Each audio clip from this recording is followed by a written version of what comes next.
All right. So tonight we're going to talk about surfacing.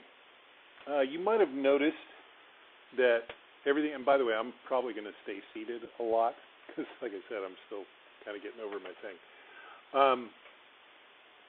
You might have noticed when you're creating stuff in Maya that everything's coming out as sort of a even gray color. Anytime you create anything new, it's just this gray, right? Sort of a middle gray.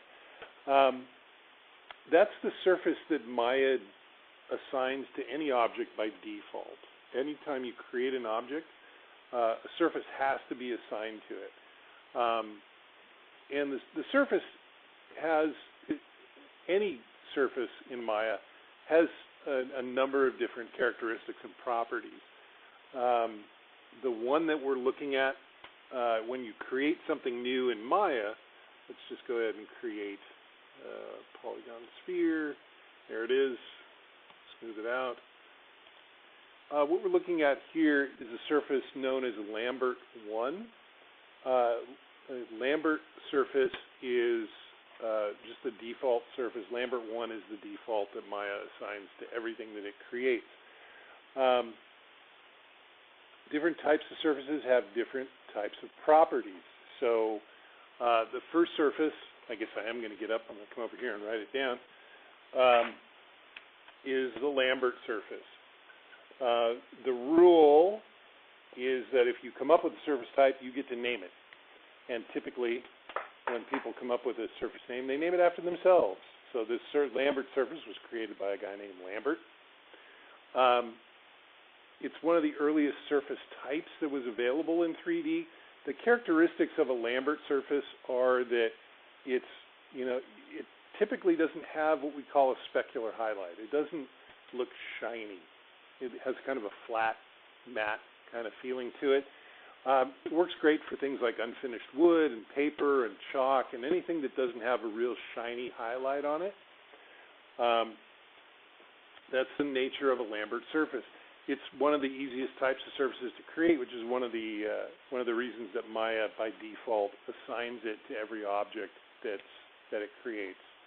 As an aside, typically with a Lambert surface, with Lambert 1 rather, you want to just leave it as it is. You don't want to mess with that surface. Tonight we're going to be talking about different ways to change a surface up.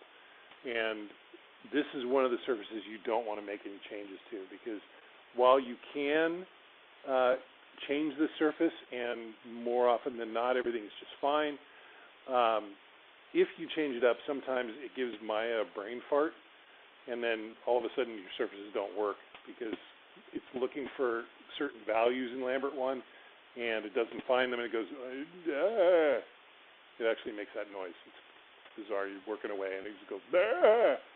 Like, what was that? It doesn't actually do that.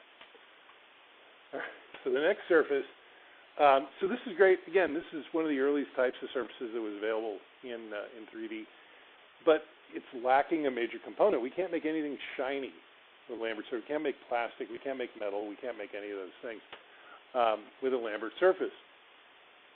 So the next type of surface that was created is a Phong surface, and Phong surface was created by a guy named Phong. Yeah. So here's a good example of what a Phong surface, the components of a Phong surface are. You can see here that the diffuse surface looks an awful lot like a Lambert surface, right? Got that flat kind of non-shiny area. And then what it adds is a specular highlight. This is the reflectivity of the material that gives us the shininess. So now we can make shiny plastic. We can make metal. We can make glass. We can do all kinds of different things. Ambient is just the ambient surface color. It's basically ambient light. Ambient light is any light that isn't direct, right? It's bounce light.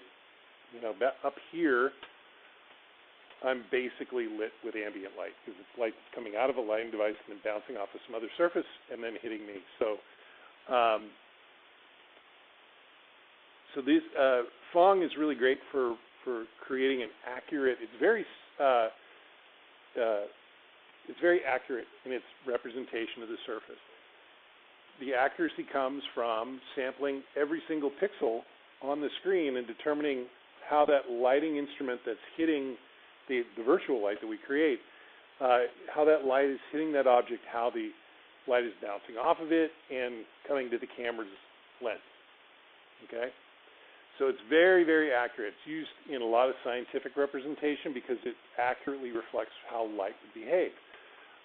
The drawback to that is that on complex objects, it takes a very long time to render a Phong surface because it is sampling every single pixel on screen and determining how every light ray is reacting with that object. Okay? So while it gives us the specular highlight, it's very accurate, it can be time consuming. So along comes a guy named Blind, Jim Blind specifically. He's the only one whose first name I know.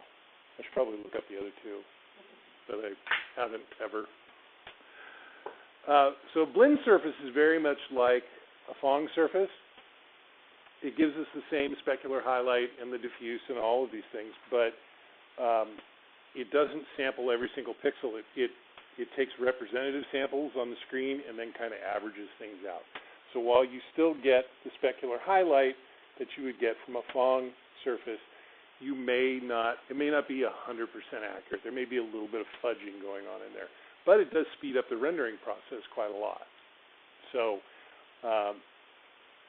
Blind surfaces get used a lot when absolute accuracy is not necessary and a quicker render is desired. So a lot of times you'll find Blind surfaces on shiny things in a video game because it's not 100. You don't need to make sure that the slime on the tentacle of the octopus looks 100% accurate as long as it looks pretty close. So so those are the three main surfaces that you'll end up working with. There are a whole bunch of other types. Anisotropic surfaces, that's not named after anisotropic. There's nobody named anisotropic. Basically what that type of surface is, you imagine like a piece of metal that's been sanded and it's got a bunch of grooves and nicks and whatnot in it. When the light hits that, it's going to reflect in a whole bunch of different ways. You're going to see the striations of the sanding. And an anisotropic surface, for example, will show that. So we can use a number of these surfaces to create the kind of look that we're after. Let's go ahead and open desktop.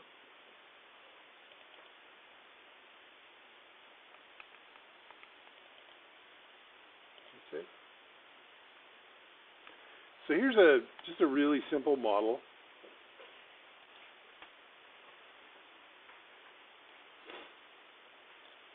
It looks an awful lot like my martini glass at home.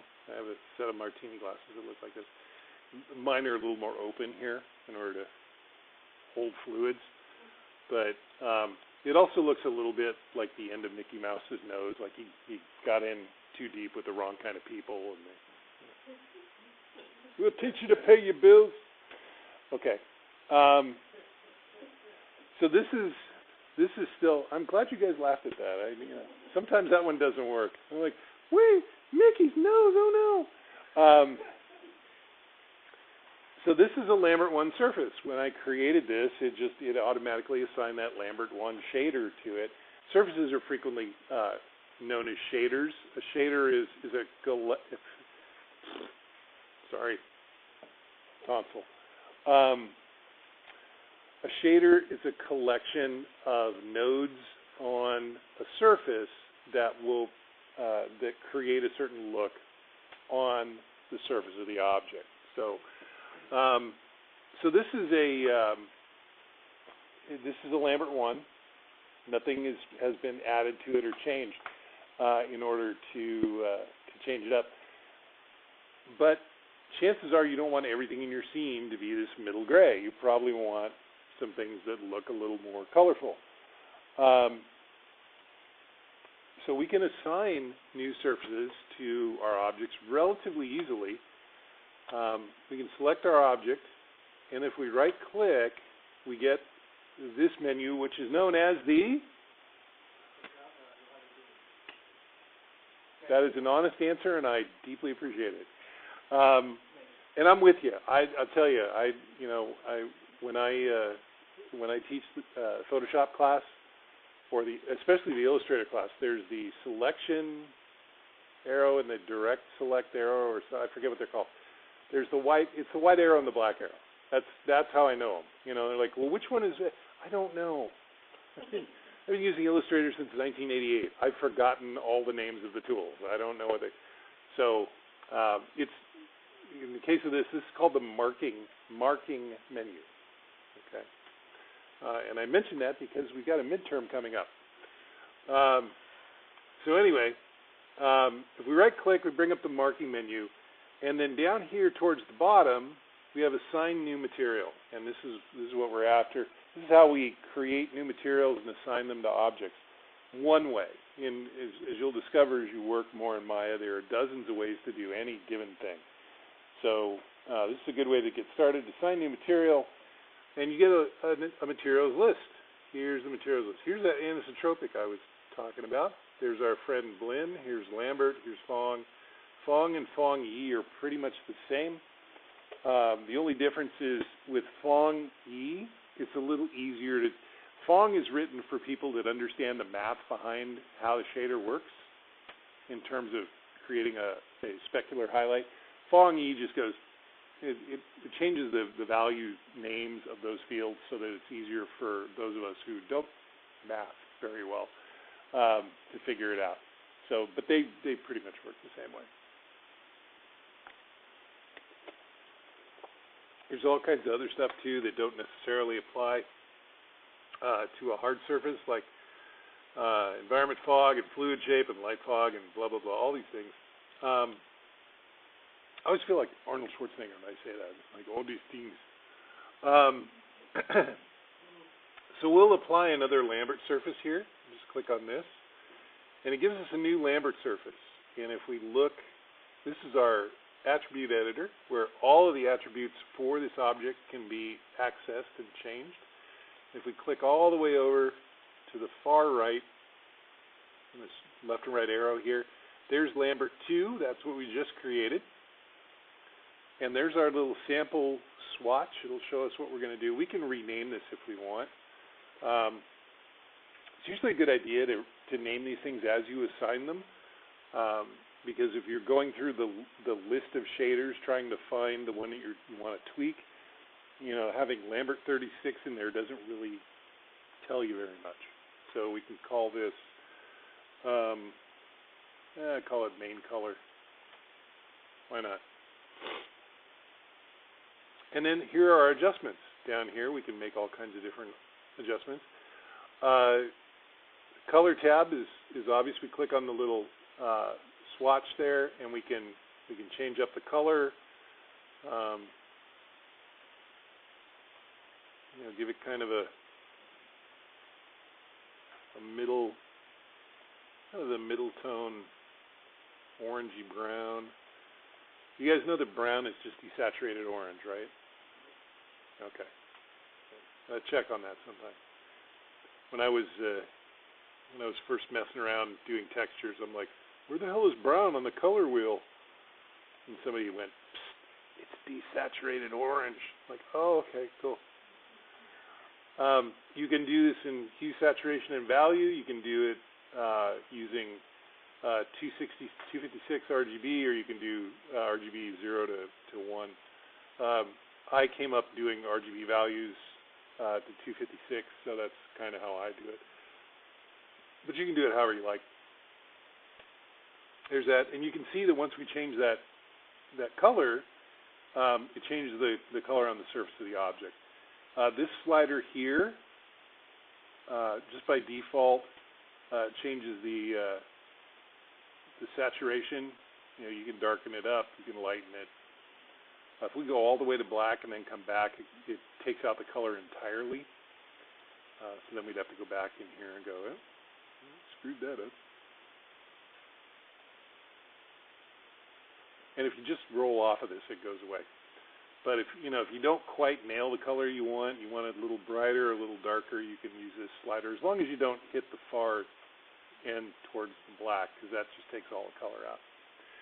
Transparency is kind of self-explanatory. You can assign a transparency color, but the farther you are to the right, the more transparent the surface is. The more you are to the right, the more opaque, or the left, excuse me, the more opaque it is.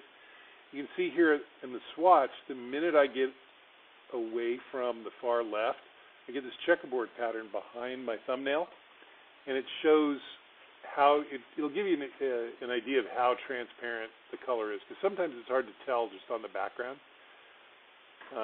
So that gives you some level of transparency.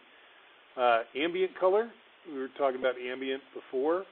If I change the ambient color to, let's say, a blue, then any ambient light that's falling on this will have that tonality. See right here at the bottom? So that ambient light there has got kind of a blue tinge to it.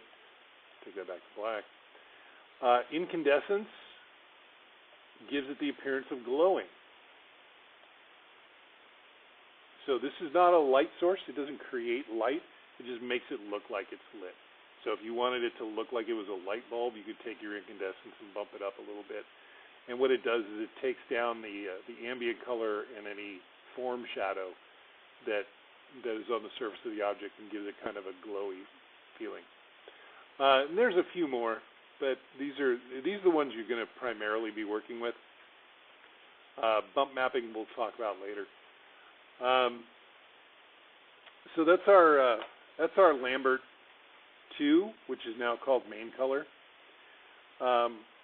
You might have noticed that it went over the entire surface area, entire surface of the object. But Paul, you may say, what if I really want to make this look like Mickey's nose, where the end is a different color than the muzzle?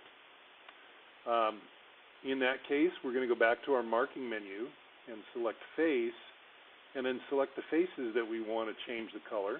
I'm doing this in an orthographic view simply because it's easier to do. That way I know that I've only got the faces that I want, and I don't have any of the ones I don't want. And with those faces selected, once again I'll right-click, go to Assign New Material, and this time let's try a blend surface, because Mickey's got that shiny nose, right? Make it a blend. See our specular highlight right there? That little shiny spot? That's our specular highlight. That's what blend gives us. We'll call this nose. Change the name. Pick a color. Again, same thing. We're just going to click on the color swatch. Pick a color. I'm not going to go full black the way that his nose actually is, because when I render this, it's going to look. It'll be against a black background. You won't be able to see it. So we'll just give it a little bit of blue. And I can pick the color over here on the color wheel, and I can fine tune it here with the sliders if I want. Roll off of that again, and there it is. Same things as before: transparency, ambient color, incandescence. If we want them to, maybe he's been drinking a little bit after the park closes. So down here, there's a whole other drop down for specularity, specular shading. So eccentricity has to do with the sharpness of the reflection. The closer it is to this end, the more diffused it is. The closer it is to the left side, the tighter it is. That's somebody who wants something. Specular roll-off is how bright or how dull that is. We can change the color of the specularity. Let's say we wanted to make it yellow for some reason. and have a shiny yellow spot on his nose because the light that's shining on it is yellow. You can do that.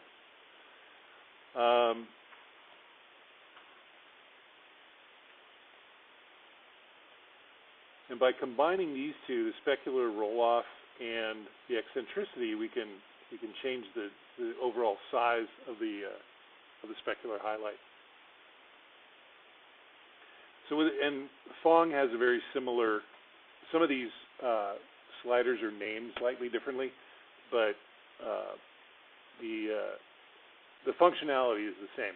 You know, it's to address the specularity of the surface.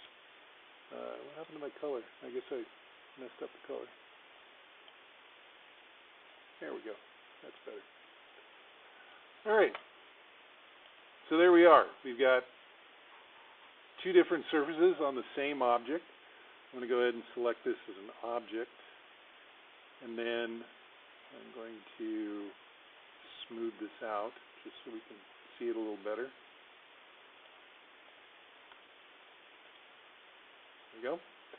And we'll render it, and there we are. So we got our blend surface on the sort of the funnel end of it, and then we've got our Lambert surface on the funnel end, and we got our blend on the round portion of it with our specular highlight that we've tinted a little bit, so it's got that yellowish quality to it. So this is how, when you're surfacing your object, you know, whether it's a character or a couch or a lamp or what have you, you'll be creating a variety of surfaces to assign to these different objects so that they look the way that you want them to. What these surfaces are doing are just applying a big swatch of color over the entire surface. What if you've got the character and he's got a shirt like mine? Not this shirt out here, but this one here that's got an image on it, right? You wouldn't want to go in and grab each of the individual polygons and try coloring those, right? That would take forever. If you've got, you know, you're doing something where there's some service technician, you know, there's a mechanic or there's a, you know, a dishwasher repairman in your shot, and he's wearing a uniform, and what do they normally have on their uniforms?